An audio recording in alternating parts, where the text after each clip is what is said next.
प्रिय विद्यार्थी साथियों, नमस्ते।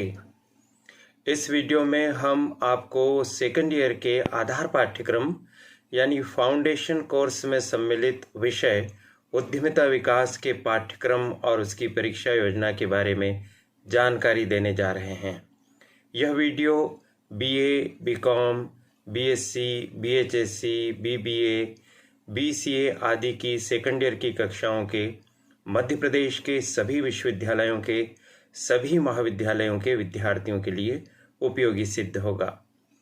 यह करियर एडवाइस चैनल है, इसे सब्सक्राइब कर दीजिए, बेल आइकॉन प्रेस कर दीजिए, सदा इसके साथ बने रहिए।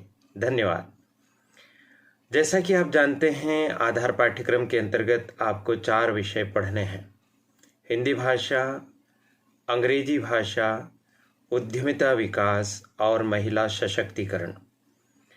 पूर्व में हम आपको हिंदी भाषा और महिला सशक्तिकरण का पाठ्यक्रम और उसकी परीक्षा योजना से अवगत करवा चुके हैं। उन वीडियोस की लिंक डिस्क्रिप्शन बॉक्स में देखिए। इस वीडियो में हम उद्यमिता विकास की बात करेंगे। यदि आप उच्च शिक्षा विभाग की वेबसाइट पर देखेंगे तो वहाँ पर जो विषयों की सूची दी गई है उसमें इसका नाम स्टार्टअप एवं उद्यमिता विकास बताया है, जबकि पाठ्यक्रम में इसका नाम सिर्फ उद्यमिता विकास या एंटरप्रेन्योरशिप डेवलपमेंट लिखा हुआ है। तो पाठ्यक्रम के लिहाज से उम्मीद की जा सकती है कि आपके जो पेपर आएंगे परीक्षा में उस पर उद्यमिता विकास ही लिखा रहेगा। तो यह उद्यमिता विकास आपका पेपर है। उद्यमिता विकास का यह पूरा पाठ्यक्रम 3 इकाइयों में विभक्त है। आइए शुरू करते हैं प्रथम इकाई से इसके पाठ्यक्रम को समझना। आप अपने मोबाइल की स्क्रीन पर एक स्लाइड के माध्यम से पहली इकाई को अब देख पा रहे हैं। पहली इकाई का शीर्षक है परिचय।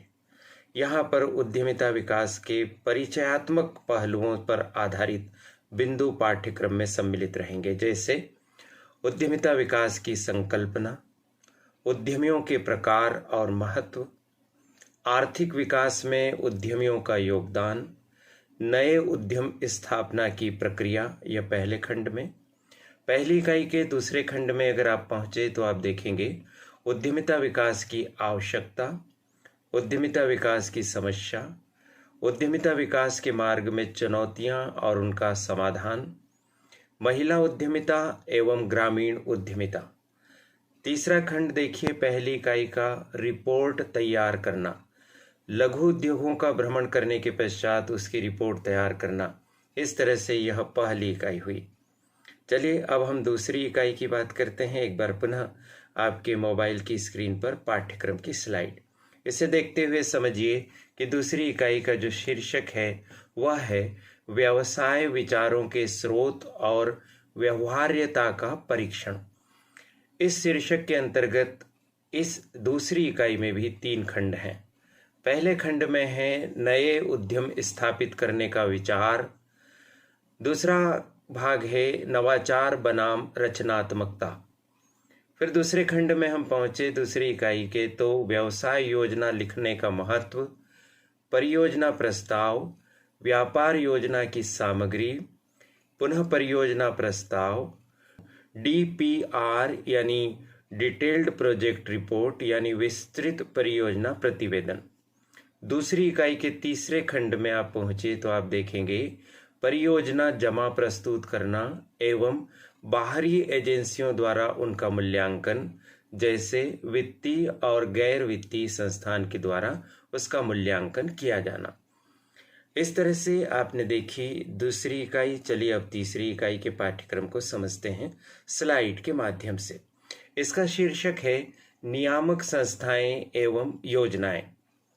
अब इसके अंतर्गत आप देखिए नियामक संस्थाओं की भूमिका में सूक्ष्म, लघु एवं मध्यम उद्योग, जिला उद्योग केंद्र, खादी और ग्रामोद्योग आयोग, राष्ट्रीय लघु उद्योग निगम, भारतीय लघु उद्योग विकास बैंक, वाणिज्यिक बैंक और विभिन्न स्वरोजगारोन्मुख और अनुदान योजनाएं। तीसरी इकाई का दूसरा खंड स्टार्टअप से संबंधित है। देखिए स्टार्टअप विचारों में स्वयं सहायता समूहों, व्यापार इनक्यूबेटरों, दूत निवेशकों, साहस और पूंजी और निजी इक्विटी फंड की अवधारणा, भूमिका एवं कार्य। इस तरह से यह 3 इकाइयों का पाठ्यक्रम है जो विद्यार्थी कला संकाय के और विज्ञान संकाय के हैं, गृह विज्ञान संकाय के हैं या कंप्यूटर के क्षेत्र के विद्यार्थी हैं फर्स्ट ईयर के, उनके लिए उद्यमिता विकास का यह प्रश्न पत्र काफ़ी कठिन है। हाँ, जो विद्यार्थी कॉमर्स के हैं वो इसे थोड़ा आसान तरीके से समझ सकेंगे, लेकिन चुनौती उनके सामने भी है। परीक्षा योजना की अगर हम बात करें पाठ्यक्रम को समझने के उपरांत, तो परीक्षा योजना में आपसे ऑब्जेक्टिव क्वेश्चंस पूछे जाएंगे। इन ऑब्जेक्टिव क्वेश्चंस का स्वरूप बहुविकल्पी होगा, यानी ऑप्शंस रहेंगे। प्रत्येक क्वेश्चन के साथ 4 ऑप्शंस रहेंगे, उनमें से सही ऑप्शन को आपको चुनना होगा।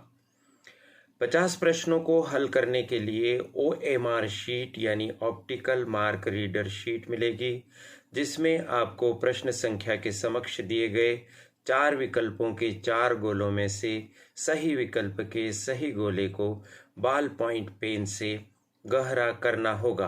काली या नीली बॉल पॉइंट पेन का उपयोग आप इसमें कर सकेंगे। इस तरह से आपको ऑब्जेक्टिव प्रश्नों की तैयारी करनी होगी।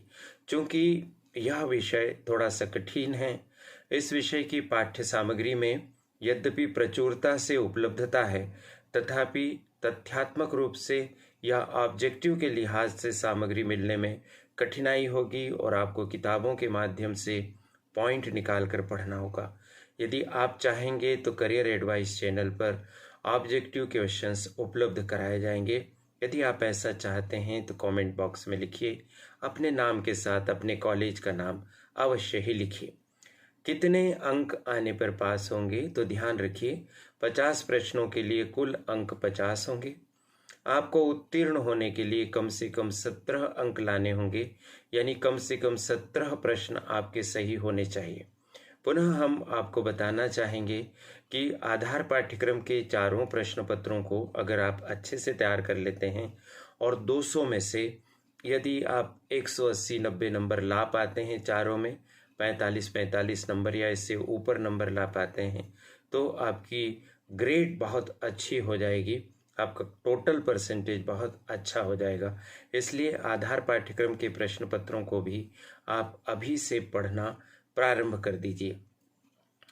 मुझे इस चैनल के माध्यम से आपसे बात करने का रोज ही अवसर मिल रहा है। इसके लिए करियर एडवाइस चैनल की संचालिका प्रीति गुलवानिया जी और उनकी परिश्रमी टीम के प्रति बहुत बहुत आभार। हाँ, ध्यान रखिए, मेरी तरफ से आपको यह संपूर्ण सेवा, संपूर्ण मार्गदर्शन और संपूर्ण सहायता निःशुल्क मिल रहा है। इसके लिए मैंने चैनल से कोई भी राशि चार्ज नहीं की है। मैं अपनी सेवाएं बिना किसी मानदेय के, पारिश्रमिक के आपके लिए उपलब्ध करवा रहा हूं। आशा है हमारा यह परिश्रम आपके काम आएगा, आपको आगे बढ़ने में मदद मिलेगी। करियर एडवाइस चैनल को आप सब्सक्राइब अवश्य कर दीजिए, इसके साथ बने रहिए। वीडियोस अच्छे लगते हों तो अपने साथियों के साथ भी साझा कीजिए, उनकी भी सहायता कीजिए। आप सभी को शुभकामनाएं। नमस्कार।